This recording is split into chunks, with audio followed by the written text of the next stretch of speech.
Chapter 55. Nanda walked with his rider on his back, through the snow-covered rocks. David approached the warrior on his bony bicycle so that he could talk to him. They were all so high that the fetlocks of the horses were immersed in the white fluff. Nanthaornin, who not only had a black steed, but he himself was now dressed in a new black jacket, which made him more eye-catching than all the white around him. The view stretching at the bottom was blurred by the gusty wind. The mountains were so high that, according to him, it would be easy to see half of Efinestra. This was not the truth, of course, but if the horizon line in the middle of his eye level had only lowered slightly, it would undoubtedly have been possible. "How many times do we still have to go, Nanthaornin?" the boy asked. He didn't really know what he should call his great friend anymore. "We will be there soon," said TWOU. "Nanthaornin is your real name, Maljadil?" "One of the real ones. You can call me however you want, David." "But why did you hide it from me? Did you have any reasons for this?" The boy was interested. "I could not tell you this name myself," Heroest explained. The boy thought about hearing his words. "Yes," the young man finally admitted, remembering the face of the star-eyed man. "I can call you Malchid. It will be better for me," he added after a while with a smile. "Not a bad idea, David and Malchid. These names fit together quite well," Malchid said. They rode like this for several more minutes until the terrain became flat. A straight road still led south. Everywhere around there were large rocks of various shapes, which looked like stone statues. When they rode between all of them, an astonishing sight appeared to David's eyes. In the distance he could already see the fortress of Heroests. However, it was so unusual that the boy at first had some doubts that it was a building. He saw rocks covered with snow and stones laid around a stony hill. Maybe it wasn't even a hill, because there was something else on it. The mighty tower in the middle reminded him of the felled trunk of a fossilized tree rather than an ordinary rock. Of course, there were windows and entire rooms hollowed out in it, which made the tower resemble an ordinary building. However, if it were not surrounded by a wooden stone wall, he would probably think that it is the most extraordinary work of nature. The boy laughed quietly at the fact that the fortress is not only enough located so far away in the middle of nowhere, but it is also difficult to notice it. When the Brotherhood of Warriors finally rode up to the gates opened for them in an instant. One of the students standing at the entrance greeted his teachers. "You have not been there for so many days, have you been in Hendrum for so long?" said a woman who looked like a herbal, strangely like the one they met in Elfratal. Yes, the boy was not wrong. It was Arletvila. The red-haired woman with emerald eyes was now dressed in a crimson coat and fox fur. The woman greeted David with a warm smile, but the boy was looking around everywhere, seeing another surprising thing. Previously, he thought that the only Heroists themselves live in the fortress, and the tower was their only shelter. Meanwhile, he stared in amazement at small, stone-like and wooden huts with sloping roofs, thatched roofs and, of course, snow, which apparently never disappeared from this frosty place. The boy felt more like in a small town than a fortress. Life was vibrant everywhere. Blacksmith workshops, tanneries and other outbuildings were located here and there. You could feel almost like in an eternal camp considering the number of inhabitants of this place. David spent only a few days in the mountains. After he was named a Heroest, Malchid decided that it was time to go back down. The boy guessed, however, that their warrior did not want to return to the camp. He knew that his mission was over. Behind them rolled a colorful forest resting behind a clearing, and in front of them emerged a powerful, golden gate, resting inside endless hills. The mountain range stretched endlessly to the east and west, leaving virtually no possibility of free passage to the mountain. When two friends crossed the threshold of the gate, David looked back again. Unfortunately, he could not see the eternal camp behind the forest from so far away. He quickly wiped away the tear that flowed down his cheek, and then looked ahead again. "Don't worry, my friend," the giant comforted him. "This is not the end of your adventures. This world will surely need you again. Besides, before you come back, you would probably like to ask me many more questions." The man finished, sitting on the golden floor. The boy sat down next to him. "Actually, yes, I still have a lot of questions, but I think that for many of them, I already know the answer," he said. "I told you, David. I said that you would eventually find out who I was," Heroest replied with a smile. "Yes, but I still don't understand so many things. All I've seen, all I've experienced, it's not This is not normal. I still can't comprehend it all. I still don't know how real this world is. I still can't comprehend that I saw it all, that I met here, joy, despite all that I have experienced here. Melchett rose from the ground. I understand you perfectly, David. At the end of the days, experiencing something so absurd is no small experience. He laughed. And yes, besides, do you still want to go into space? He added after a while. David snorted only out of amusement. Thanks, but I will not take advantage. Yeah, your unfussy jokes will never stop entertaining me. Have you always been such a prankster, or do you just want to cheer me up before coming back? Rather, that latter, Melchett said, but seriously. So who exactly are you? Asked the young man. Hearing this, the giant stiffened for a moment in silence.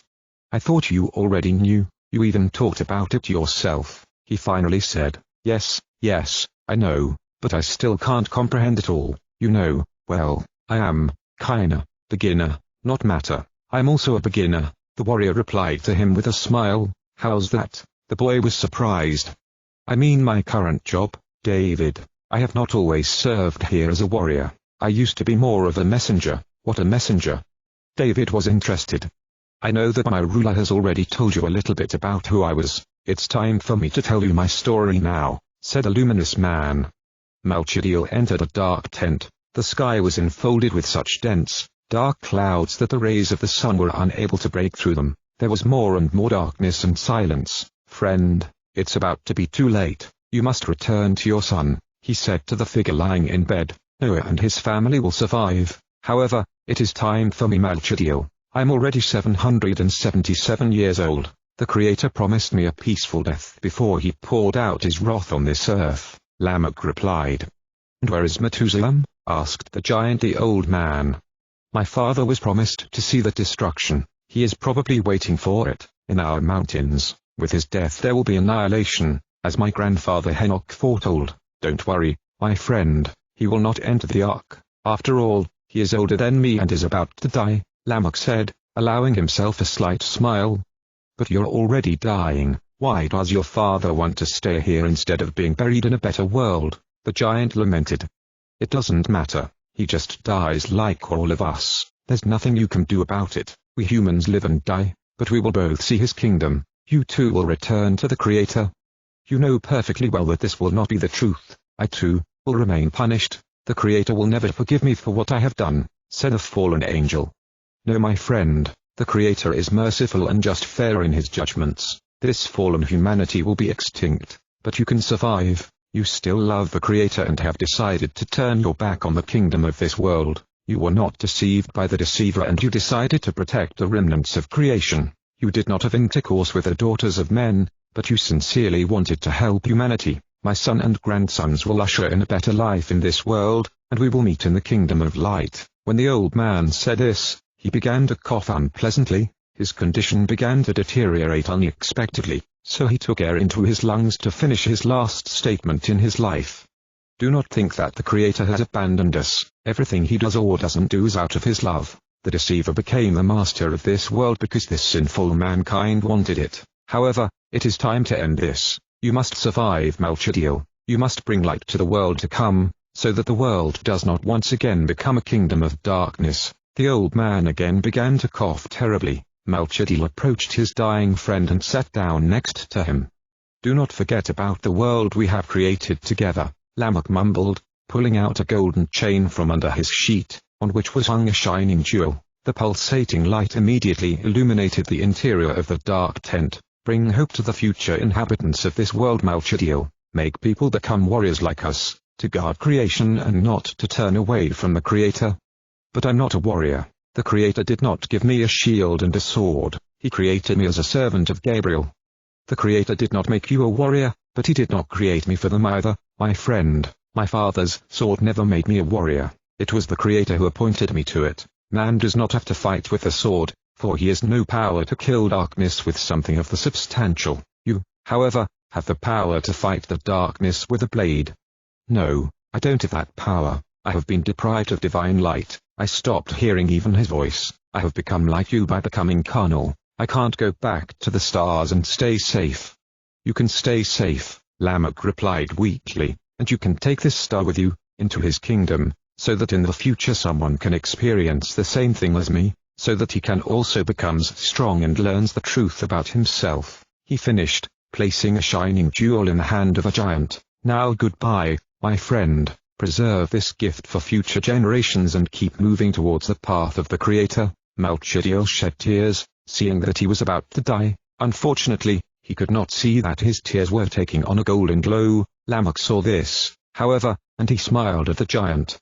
"Don't despair, a peaceful sleep awaits me now, and when I wake up, I will see his kingdom." As he said this, he looked up, taking his last breath of air. After a while, he let it out of his lungs and with a smile on his face he gave up the ghost. His breath bounced off Melchizedek's ears. The giant had a strange impression that something gave him strength. He opened his eyes, feeling like he felt the warmth in them. Unfortunately, he could not see this either. His diamond eyes took on a flaming glow for a moment. Melchizedek rose back to his feet after a long time, covering the pale face of the deceased with a blanket, and then left the tent. When he did it, a gusty wind hit him. Outside, his 3 companions were waiting for him. Mitzrael, Rahil, and Harachiel looked at their depressed friend. They guessed that the man had died. "We have to go, Melchizedek, now. People still don't believe Noah's words. No one wants to enter the ark with him," Rahil said. Melchizedek looked straight into his sapphire eyes. "Are you suggesting that we should enter it as the next ones?" he asked. His companion lowered his head.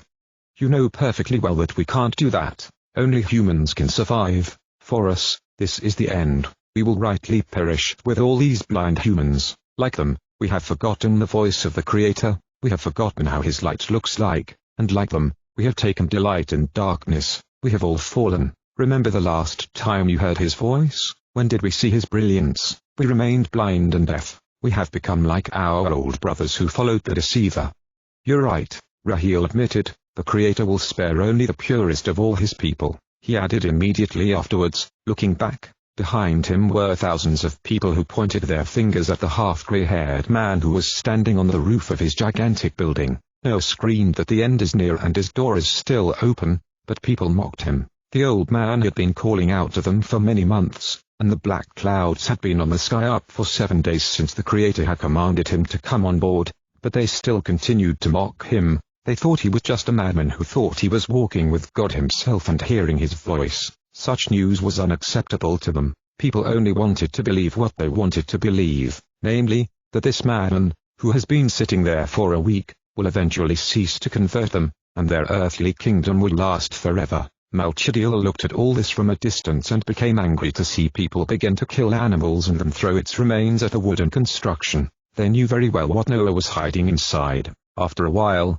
the entire wall of the ark was stained with blood, and its owner was forced to hide inside it, in defense against incoming shots of stones and even spears. 4 angels saw from a distance that some black figures were emerging from the crowd. Steel chariots, led by hybrid, 8-legged mounts, stopped in front of a wooden structure, and from one of them jumped off some familiar figure. Kelleen approached the huge barge and began to scream something towards the open door. Melchizedek was horrified by this sight. He knew that at any moment people could eventually lose their patience. The giant was not wrong. He saw that the figure was getting closer and closer to the hill on which the ark rested, and in his hand he could see the light of the torch. Kelleen had apparently already noticed that the delusion was all covered in tar, and he couldn't not think about it. Apparently, he decided to simply burn the ark and get this madman and his family out of it. One of Noah's sons, who was the eldest, Shem, began to close the window on the roof of the structure. Emzerah,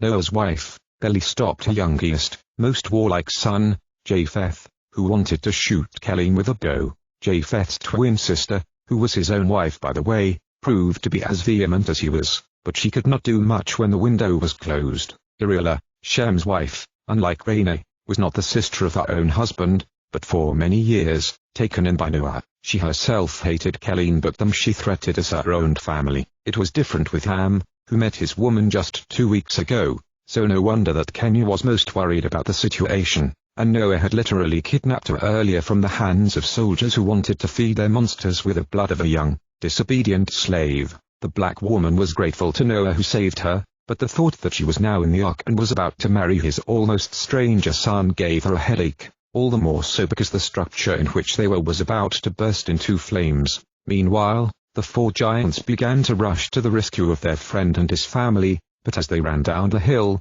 they suddenly heard a disturbing sound behind them. Hardrocks turned first, and as soon as he did it, a golden spear was stuck in his chest. The cherubim fell to his knees with a whine, trying to catch his breath. TWOU and Raheel watched in horror as a masked figure approached them, accompanied by other fallen angels. A purple robe covered the starry armor of the mysterious individual, and in his hand rested a powerful sword. Three giants rushed furiously at Lucifer's envoys, but none of them even possessed any weapons, at least one that could kill the newcomers from the abyss. Israel throwed a stone at the fallen Gel, but the rock simply penetrated his masked face. The apparition spread black wings and raised hands upwards. A dark glow knocked another giant off his feet, and a golden chain twisted around his neck. "Did you really think we would let you escape?" asked a mysterious figure dressed in purple. "Who are you? How did you take on this body?" TWOU was horrified to see that the fallen angel could not be destroyed. "The Lord of Light has power over space. He took us all back to the stars to give us his power." Dark Angel laughed in response to the other. "Go back better to where you came from, you demon," shouted the giant. "Have you forgotten that the earth is our kingdom? We are in power here, and do you think you have the power to stop me? After all, you too have turned your backs on the Creator. You have remained without your power and you are unable to stop me now, for my Lord protects me and has the power to travel among the worlds. He gives us strength and victory. It is up to him that all authority and power belongs to us." When the demon said this, he raised his hand in front of him, and TWOU fell at his feet, pulled up by his power. "You probably think I came here to kill you. Well, no, my Lord is merciful and knows that you two are living in darkness. Grab my hand and I will take you into his kingdom. You will get everything you want. In this bodily form you will perish, but as soon as you worship him, you will become immortal again. I will take you from here and you will be saved from destruction. You will be able to gain power when a new beginning begins and rule this world with us. You will become a god. You know I won't do it. Even if the Creator has abandoned me, I would rather die here than spend the rest of my life as a slave." "As a slave?" laughed the demon. "I am not a slave. My Lord can give you a freedom you never dreamed of. Do you think that with the Creator you can be free? He takes away the freedom of all, wanting to be the greatest. He created everything only to make everything subordinate to him. But the Lord of the Stars has the power to create everyone as a god and free everyone from him. Now you can see with your own eyes that I am telling the truth itself. He has given me light and power. He can make anyone strong. And do you think he's doing it out of love for you or for his own purposes? Do you really think it's freedom to serve him?" TWOU asked. Hearing this, the fallen angel went crazy. He slammed the giant straight in the face with his steel fist, and then looked into his diamond eyes. "What do we have here?" he asked suddenly, seeing that from under the giant's leather coat, a mysterious golden light was reflected. He stretched out his hand, and then he had plucked the shining jewel from under his cloth. He twisted a gold chain around his hand and began to look at the find.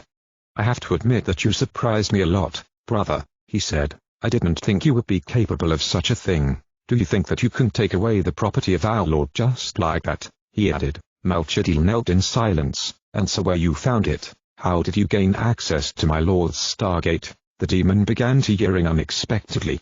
"I didn't get access to the gate at all. Your Lord will also lose access to it, for his house rests in the abyss. I believe that the Creator will preserve the line of Seth, and with them the hope for the future. The stars will begin to fall to the earth to give people dreams and visions, and the angels will come to proclaim truth and consolation." When the giant finished his speech, he looked the other one straight into the steel face, filled with anger.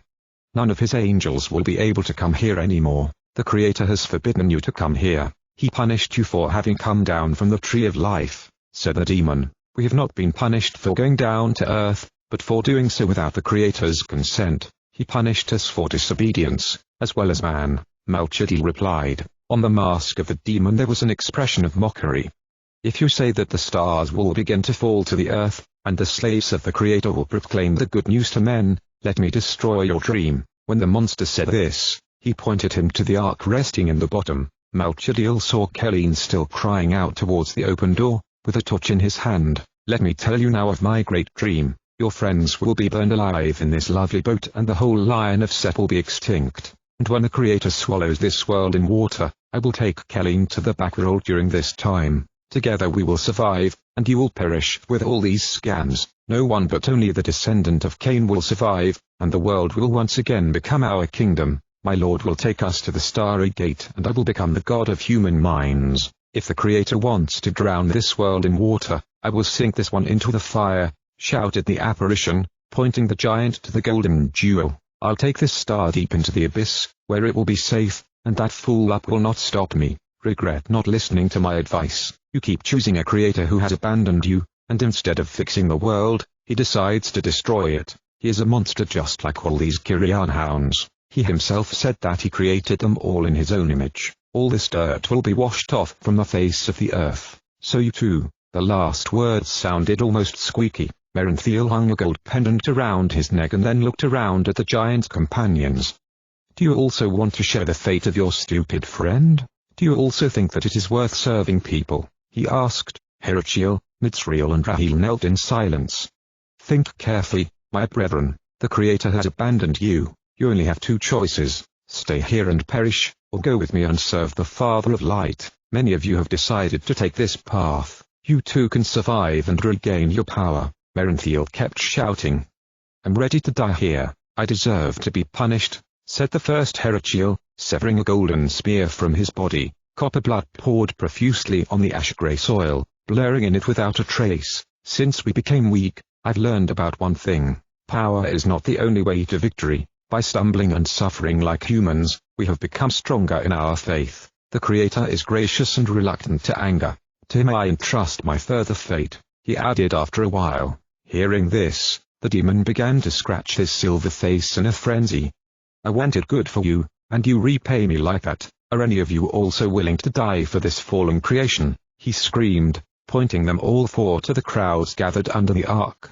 Kelleen suddenly approached the right wall of the boat, where the entrance rested. He put fire to it, but the construction made of resinous wood turned out to be resistant to such a small threat. The white-haired warrior decided to call on his soldiers to help him finish the job. All those gathered people rose from their places to light a fire and make torches for themselves. They were all visibly amused by the fact that the madman inside his building was not going to close the door even to them, but people had no intention to go inside. They preferred to burn 8 people and all the animals inside to hear their screams coming from the door. Meanwhile, Kelleen moved away from the huge boat and began to walk towards the hills where they were standing. Kelleen already knows perfectly well that the earth will be wiped out. "He goes here to let me take him and save him from destruction," Merenthiel told to the giants. Hearing and seeing all this, Rahil rose unexpectedly from the ground. Merenthiel clearly smiled at this sight. The milk-haired giant began to approach the masked demon, after which he stretched out his hand in front of them. Tears appeared in the eyes of the other 3. Merenthiel embraced the fallen angel with his black wings, removing his mask from his head. "Rahil, Rahil, why did you doubt?" Malchediel began to despair. Hearing this, Merenthiel spread his wings back and looked at him, showing him his face. Black, short hair shone with a starry glow, and the skin and eyes were whiter than snow. "The Lord of Love has gained a new servant," he said to them with a smile. After these words, he stabbed Rahil straight in the throat with his knife, and when the body slumped directly into the hands of one of the soldiers, he pulled out a golden amulet from behind his purple robe. He put the image of an eye to the angel's face, and as he did it, the dead man's eyes opened. However, they did not look like before. The black eyes opened wide, and there was absolutely nothing left of real Rahil. Kelleen, meanwhile, managed to climb to the top for them. Man's gaze stopped at 3 kneeling visitors from behind the worlds.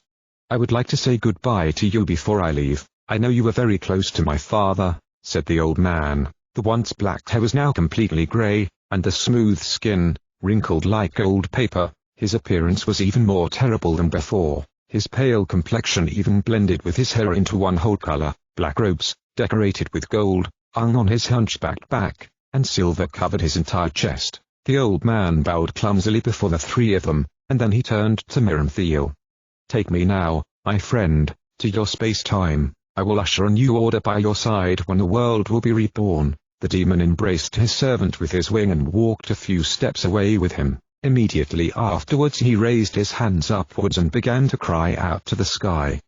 "Oh, son of morning, take us into your kingdom. take us to the splendor of your stars, which descend every day into your abyss." When he had finished crying, suddenly a luminous pillar grew out of the ground, which dazzled with its radiance. Although the light seemed divine, Malchadil and his companions knew otherwise, for the glow did not come from heaven, but from below, from the earth. The fallen angels, along with Helene, approached the beautiful glow, but before entering it, Mirentigan turned once more time towards the giants left behind. "Remember what I told you, treacherous scum," Mirentigan said to Malchadil, pointing him to the golden crystal. They could only watch helplessly as Merenthil and his servants disappeared with their former friend into a shining portal. When everyone blurred in it without a trace, the light flashed like a star, and then also disappeared. So Malchadil looked behind him to see what was happening at the bottom. Crowds of people who had already lit a fire were rushing towards the ark, with torches in their hands. Men and women shouted wildly, also wanting to contribute to the burning of the annoying mad family. Malchadil and Mithriel helped the wounded Herachiel rise from the ground, and then again began to run to the rescue of friends in the boat. But when they were halfway there, something prevented them from doing so again. The earth trembled slightly under their feet, so they, as well as the whole crowds below, stopped. 3 giants looked under their feet, and then once again towards the black sky. The thunder of lightning suddenly broke the long silence, and their light brightened the black clouds.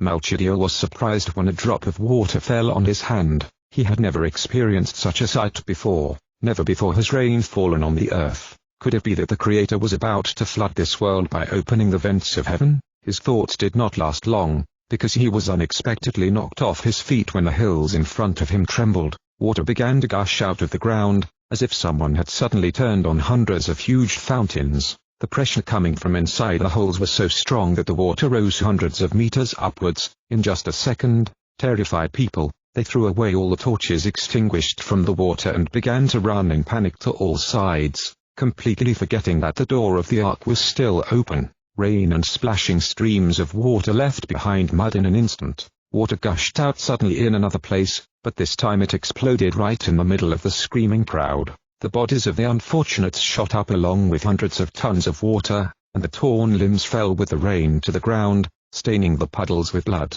People began to trample each other, trying to make an escape route for each other. Some ones finally saw that the door of the ark was still open, but when they began to run towards it, they were separated from it by a wide-open crack. It was too late for them. Noah had been warning them for so long, and they could have taken the chance early, but they did not want to believe that the god of this madman would decide to destroy them for what they had become. They mocked him and said that the only true god was humanity, but now they saw with their own eyes the hand of the Creator, which closed the wooden door after his faithful servant. The Creator's hand seemed like a pristine light. He imprinted his divine seal on the closed entrance, and then blurred with a gusty wind. The Creator will keep the Lion of Seth safe. Our task is now over, Malchadil told to his companions. As he said this, another horrible sight appeared before their eyes. Waves of water began to flow down the hills and slowly flood the entire valley in which they were located. 3 giants began to run with the raging like water people around, but the rising water level made it difficult for them to escape with each passing moment. "It's over. There is no longer any salvation for us. We too must perish here," Mithriel said as the water reached their waist. "That's right. We cannot spend the last moments of our lives escaping the inevitable. We will rightly be wiped out. The world will remain cleansed of all our sinful deeds," Herachiel said. Malchadil looked toward the ark, and then in the opposite direction, where the forest rested. He noticed that the small trees in the distance were gradually beginning to bend. It wasn't long before it all was uprooted by the impact of a huge wave. There was absolutely nothing left of Enosh's wilderness but only drifting trees. People who managed to jump through a huge crack ran to a small hill and began to hit the walls of the boat. They punched them, wanting Noah to open the door for them, but no one, even if he wanted to, couldn't do anything. It is not he who closed the entrance, but the Creator himself, and just as the Creator closed the door, so only he could open them. Terrified people, seeing that their end was about to come, began to beg and scream, hoping that Noah would hear them. Others cursed him and his god for the way he punished them. Only the 3 giants stood still and waited in silence for their punishment. They embraced each other and slid to each other. Water began to flood everything from all sides, and a great wave consumed everything in its path. There was so much rain that it stabbed arms and heads like pins. Everything changed when they were finally knocked off their feet. They felt as if they had been hit by a herd of cattle. In an instant, they were separated and pulled down to the bottom. Hundreds of bodies were smashing with them against rocks and tree trunks. A log suddenly crashed into a man swimming right next to Malchediel. Other unfortunate people started to crush the giant more and more to the bottom by the force of the impact. People were banging on each other, and the water became thick with thousands of dead bodies. Some of the drifting objects pierced into their bodies, and others, underwater, were unable to float to the surface. Even the ark itself suddenly plunged to the very tip, and the giant could see underwater that the wooden structure was approaching in his direction, crushing everything on its way. Only mud and blood in the water blurred the terrible image of crushing bodies. Fortunately, the boat finally came to the surface, knocked out by the sudden pressure that sawed everyone back up. The water gushing out of the ground still did not subside. It only made the waves bigger and bigger, and lying on the surface less and less achievable. People who managed to climb the protruding rocks were swept back into the water by the mad waves. Malchediel finally managed to catch the protruding branch of the tree, but as soon as he surfaced his head, his mouth was literally flooded by the rain. "Lord, forgive me, have mercy," managed to cough up a giant. As soon as he said this, the tree plunged back with him, preventing him from continuing to speak. He began to wave his hands to support himself, but the resistance of the water was stronger than even the greatest of all giants, even for the Nephilims themselves, who were able to crush a man in one hand. Malchediel finally gave up, but meanwhile, a mysterious figure was approaching him. A man with starry eyes and a lion's hair walked on rough waters without even being touched by the waves. The muddy water pinched the drowning angel in the eyes, and the darkness consumed everything around him. But when the angel raised his hand to the light reflecting on the surface, he felt that someone grabbed him. An immaculately clean hand pulled him out of the underwater depths, and Nanthornin's eyes opened and shone again with a golden glow. Chapter 56. Listening to this, David stared in amazement at his great friend. Although Malchid had finished his story, the boy still looked as if he was still listening to it. He moved only after a long time and stopped his gaze on the luminous crystal of the warrior. "So this is the star. How did you get it back when Mirentagan took it from you?" He was interested. "I didn't get it back. Ever since Mirentagan received the star, none of the Chosen Ones could visit this world, for this was what the forces of darkness cared about. Only one of your ancestors, called Ingridhalis, managed to get into this world without the help of a star. After the Creator ordered the cherubims to cut down the tree of life, it shattered far to the north, making mountains full of caves. It was she who discovered that the myths about the ancient tree are true, and by entering the depths of these undergrounds, man is able to get into another world. She managed to pick up the star from Mirentagan's hands, and since then people have been able to get to this land again. In her times, it was believed that caves could be used to enter the land of the dead, but in reality the real evil hides much deeper than anything else. Man is not allowed to enter the abyss. Only darkness is able to get there, because it is its refuge. The Creator himself has made darkness the home of Satan, and just as heaven is above the earth, so the abyss is below the world. Your world is the gateway between all the worlds, David. It is you, the people, who decide which way to go and which ruler to turn to. This golden gate means nothing. These beautiful walls built of pure gold have no meaning. This gate is just a symbol. It is a cave between the world and the imagination. Your dreams come from the stars. A gate like this. Look to the heaven, David. This is where our merciful Creator is. It is He who maintains life on earth. He watches over the seasons. He shows the rainbow in the sky, reminding people of His covenant. He commands the angels to guard the four corners of the world, and He commands the guarding of the stars in the sky. He has just entrusted me with such a task. After He forsake me, He allowed me to continue to help people, but on His terms. So I took you here to become strong and brave, to know that you have been created as warriors who defend your freedom against the forces of darkness. An eternal, invisible war is being waged among you. The abyss and heaven are fighting for your minds and hearts. So don't let the darkness take away from you again what you love. You are the ruler of your mind and you have free will, but the darkness wants to take these two things away from you. The light frees your mind and leads you to goodness. It lifts your spirit and opens your eyes so that you have the strength to fight against the invisible. When the warrior has finished his speech, David smiled at him. "You're still making my head run out of space. Are you telling me that you can get to this world through caves? In addition, your descriptions indicate that I apparently have Scandinavian roots or something. I didn't know my own mother very much, and now I hear things like that from you? That's right, David. I guess this shouldn't surprise you. What does it matter? Melchett asked. Exactly. At the end of the day, I don't care about any citizenship. My home is simply my world, laughed the boy. I just hope you don't want to stay here forever, Melchett said, reciprocating his laughter. I already know it's time for me. Now I understand why I came here and I know that I have to come back, David replied. I see that you are indeed ready. You probably want to fight evil in your world now, said the giant. That's exactly right, my friend. I need to prepare to protect my home. Melchett embraced his little companion. Before you leave, someone else wanted to talk to you again. When he said this, he looked to the side, towards the golden platform.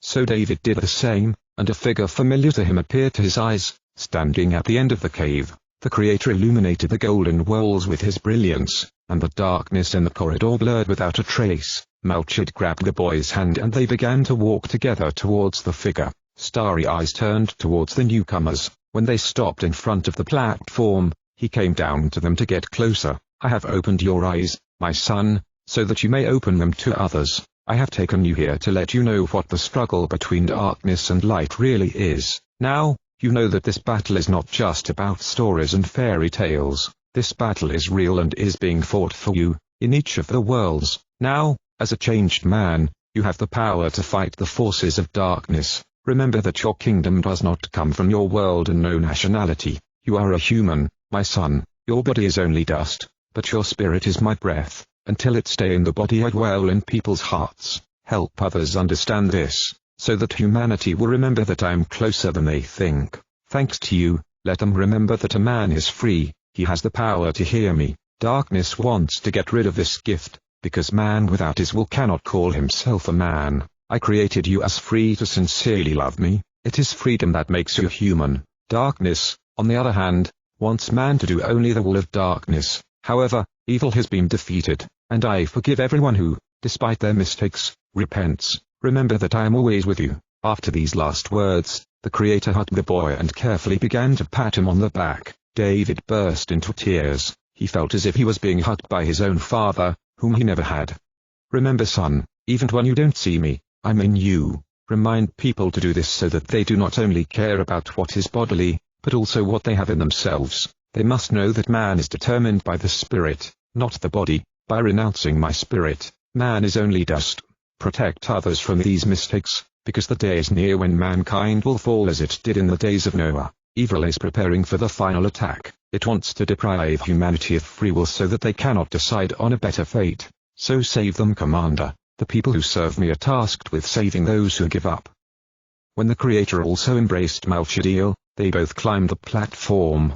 The giant put his hand on the arm of the boy, then they looked back again to see the star-eyed man leaving. The Creator also looked at them, waving goodbye to them, and a moment later he blurred without a trace. So it's time to go back, Melchett said quietly. David nodded slightly and approached the warrior. When he did it, his great companion lifted a luminous jewel upwards. From the golden coping of the gate, a beautiful, white glow penetrated, which lifted them into the air. They both began to fly upwards, turning in place, and when the star radiated with its brilliance, it also blurred in the air, leaving the gate far behind. Beyond their minds, David began to fly with his friend like a shooting star, and then slowed down, falling gently straight onto his bed. Melchett landed right next to him on a blue carpet, and the light began to gradually fade. The room was dark again, but outside the window they could already hear the sounds of passing cars and music in a nearby bar. The boy looked at the giant, who was forced to bow in a room that was too low for his size.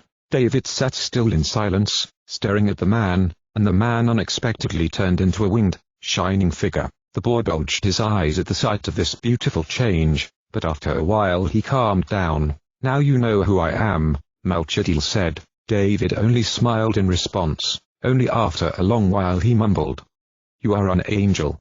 "I am your angel, David," replied the guardian of the stars. "I, too, will always be with you, my friend, no matter if you see me or not."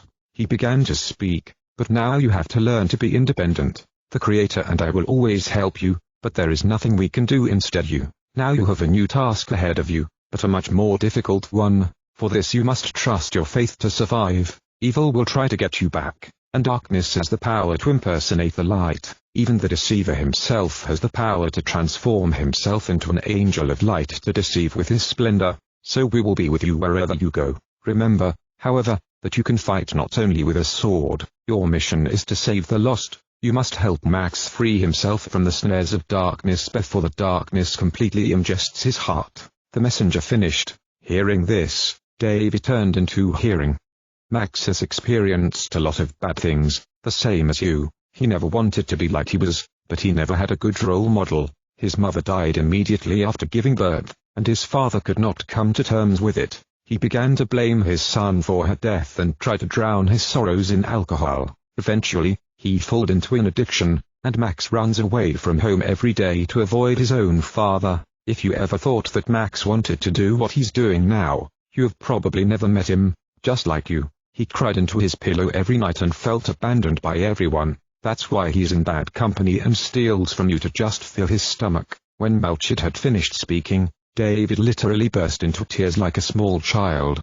Unfortunately, people nowadays judge each other too hastily. They make fun of others, not knowing the other person and his struggles. But you have finally learned what true friendship is. You have come to know cooperation and unity. So make Max also a part of that unity. Set a good example and show him that you want to help him. Let him also become a member of our team. David, who listened to this, did not utter a single word of opposition. He nodded his head all the time, agreeing with the warrior's request. The angel, seeing this, embraced his little friend, warming him with his splendor. The colors of the rainbow lit up the boy's smile. Remember also your new family, David, the messenger said again. Know that Michael and Dorothy are very good people, obedient to the Lord. They chose you for a reason. They liked you from the first meeting. He finished. The young man tightened his glazed eyes. When will I see you again? He asked. Soon, Commander. At the end of the day, this is just the beginning of your entire adventure.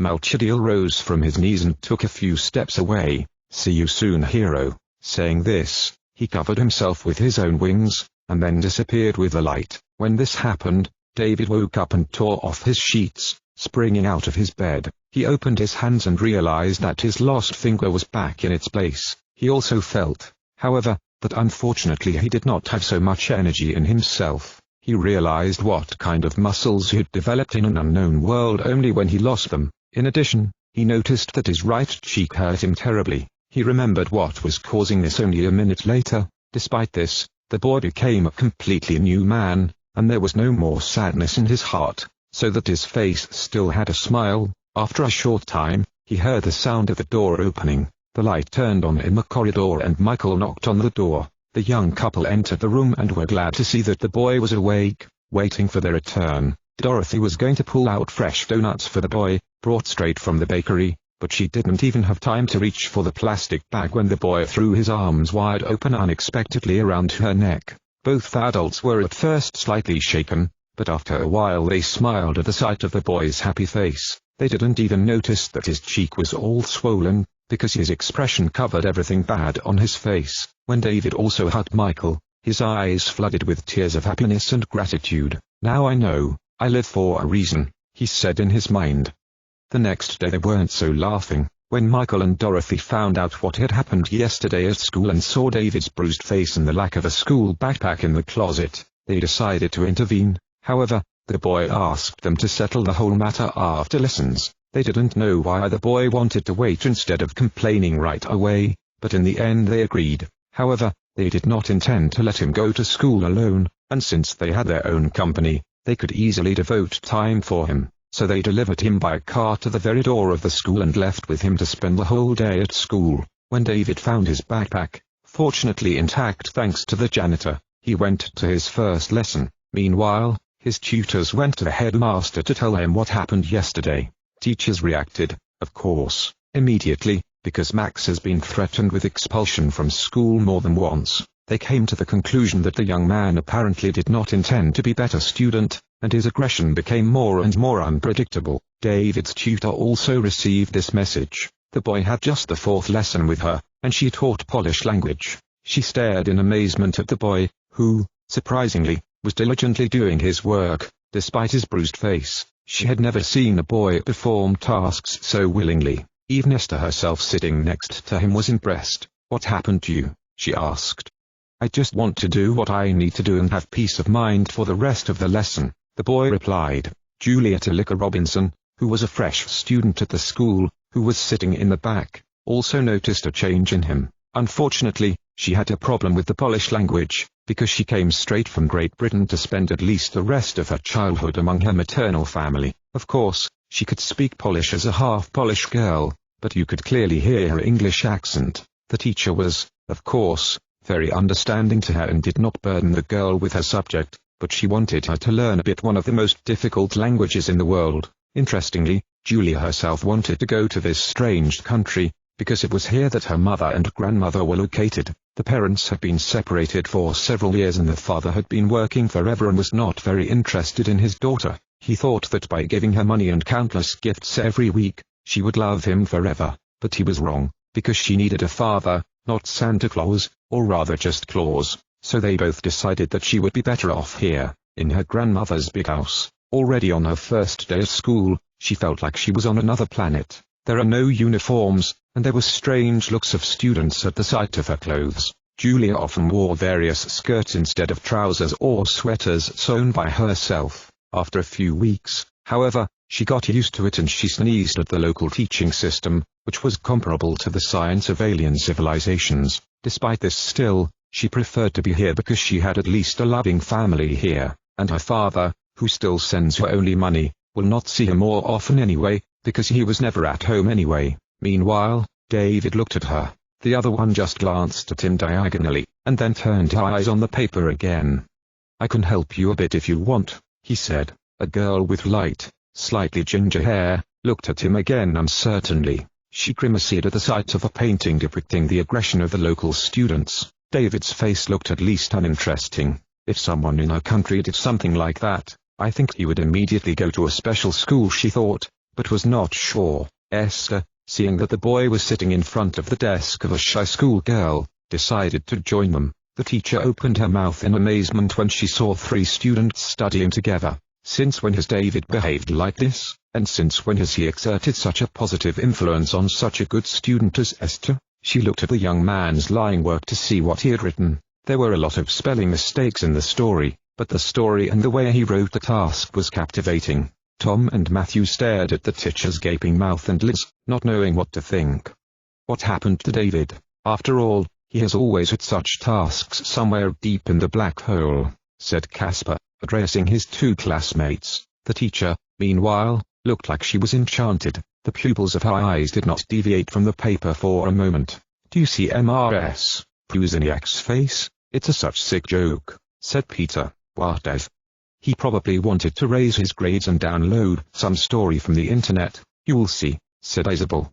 "What's the nerd? You envy him probably and that's it." "Ha, ha, ha," Casper laughed. Through the thick glass of the glasses, one could clearly see the girl's large eyes, filled with anger. The teacher did not even pay attention to the fact that there is more and more babble in the classroom. When she finished reading the work, without a moment of hesitation, she put a max grade on it, regardless of spelling mistakes. "It's incredible," mumbled Polish teacher, putting a piece of paper on her desk. She sat down in her pink chair and waited for the last few minutes of the lesson to finally be over. For the whole 40 minutes she only read and corrected the work of one of the students. When the bell rang for the break, all students except the 3 people went out into the hall. When they finally got up from their chairs, David began to clean the neighboring tables and array the chairs. Esther helped him with this, after which she said goodbye to him, leaving the classes first. As she was leaving, the teacher noticed a distinct blush on the face of the beautiful, diligent student. Julia packed her belongings to her blue handbag and left the class as second one. Now only David remained, who strangely found time to admire the paintings standing in the display case. On his face there was a beautiful smile all the time, which looked almost unnatural. When he was finally about to leave, the teacher decided to keep him for a moment. "David, wait for a moment," she asked. The boy looked at her and went to her desk. "That what you wrote is amazing. This whole story about friendship. These touching words, from which my heart became warm. How did you do it?" David smiled at her. I can only say that I experienced the most beautiful moments of my life yesterday. I could write a whole book about that one and only one night that changed my life forever. You wouldn't believe me what I would write, but it doesn't matter. Perhaps you will believe me in time when you see who I have become." "And who have you become, David?" The woman was interested. "I have become a new creature. I became joyful," the boy replied. School lessons were coming to an end. David couldn't wait to meet Esther. On the way, he was stopped by Mrs. Targoska, who wanted to see the boy's face. "You did it to come to school today. I hope your tutors took care of you yesterday. It looks nasty. This little bully should have been sent to the juvenile hall a long time ago for such antics. This year he has become extremely aggressive. I do not know what the parents of such robbers imagine." The big woman began to speak. "Don't be angry with him, miss. I know Max needs help," David replied. "How do you know if Max needs help? Why only you telling me this, David Topolsky? If something is wrong in his house, someone should take care of it, but this hooligan does not look like he is looking for help himself. This young man does not want to help even himself. Today's youth, you young people really do not realize what awaits you in life. I am afraid that none other than the thief himself will grow out of such a Max Krawchuk. Someone should finally stick his mind in his head," the chemistry teacher still said. "At least you apparently did a good job today, David. I'm really impressed. The tutor really praises you, and today she was extremely pleased. I hope you will also pleasantly surprise me. You can improve yesterday's test right after lessons if you feel up to it. Today I just have time."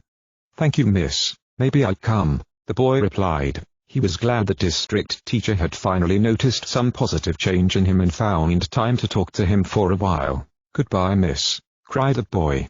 "Goodbye, I wish you a speedy recovery," the woman replied nicely. David smiled again, and then began to descend the stairs to the underground hall where his cabinet was located. His school was quite large, because many of the students had their lockers downstairs. When he found himself in the hall, a large crowd of students appeared before his eyes. He stated that among those gathered was his class. David began to go that way to see what was going on there. He bypassed the scratched, graffiti-covered walls and his locker, and when he arrived, he found that there was expressions of anxiety on the students' faces. He pushed between them and his assumptions have been confirmed. 8 gorillas stood next to the lockers and did not want to let the owners to them. A 4th grader screamed furiously at school gangsters, wanting to put his school supplies inside the locker. "First, pay us, baby, and if not, buzz off," shouted one of Max's men. "If you don't like something, boy, put these pictures in that bin. It looks like a scrap anyway," shouted another one. "Come on. Do you think we're all going to pay you?" Esther said calmly. "Oh. Do you want to make me pity with those pretty eyes? Guys, maybe we will have mercy on this pretty lady. For pretty ladies we will make an exception," Max declared. When he said that, he moved a bit, letting the girls into the school lockers. Isabel came as last one, but Max stopped her. "You shan't pass, you nerd. You're ugly," he cried. "Shut up your snout." Isabel growled menacingly. "Oh. What bad words our nerd uses. Here there will be a place only for cultural girls." When Max said this, he looked at Esther bending down, and cool asses, he added after a while, surreptitiously touching her buttock. The girl immediately jumped to her feet, clenching her fists. "Leave her alone, Max." Peter was outraged. "Yes, you pervert," cried Tom. "Oh. 2 suckers found themselves here. Fatty Barrel and Dwarf want to fight? Come on, show me what a pipsqueaks you both are." Saying this he pushed Thomas. The dark-haired boy fell to the ground right away. "Okay. Enough. The end of it all," said Casper. "Come on, Esther, let's go away from these monkeys quickly," he added after a while. He grabbed her hand to escort her to safety place, but Max prevented him from doing so. "What did you call us, you sucker? Monkeys? Maybe bark it back, you dog," he shouted. "I'm only stating the facts," Casper replied with a stupid smile.